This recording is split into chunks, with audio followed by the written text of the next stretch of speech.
ታዲያ ያን ቀን ነበር የህይወቴ ስህተት የጀመረው። ለምሳ ተገናኘን።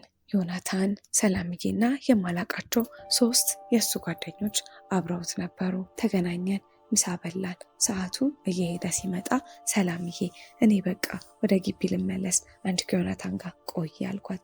አይ በፍጹም እንዴ ናርዲ ጥለሽኝ ልትሄጂ ብላለችኝ። ሰላምዬ እኔ መሄድ አለብኝ አልኳት። አይ አይሆንም በሚል አቆየችኝ። እሺ ይሁን ብዬ እኔም አብሬያቸው ቆየሁኝ። ድንገት ሳናስበው ሰዓቱ ሄዷል። ያኔ በጣም ሰዓቱ ሲሄድ አይ ሰላምዬ መሄድ አለብኝ አልኳት። እሺ መታጠቢያ ቤት ደርሰን እንምጣና እንሄዳለን አለችኝ። የተደገሰልኝን የማላውቀው እኔ። መታጠቢያ ቤት ደርሰን መጣን። ከዛ በኋላ መሄድ አለብን አልኳቸው። እሺ ያሉ። ዮናታን ቆይ ቁጭ በሉ አንዴ ቆይ አንድ ነገር ልንገራት አለኝ። እሺ ብዬ ተቀመጥኩኝ። ካጠገቤ ያስቀመጥኩትን ስፕራይት ትንሽ የቀረች ነበረች፣ መጠጥ ስለማልጠጣ ስለነበረ። አንደኛው ጓደኛዬ በየጀመርሻትን ጨርሻት አለኝ። እሺ ብዬ እሷን ስፕራይት ተጎነጨኋት።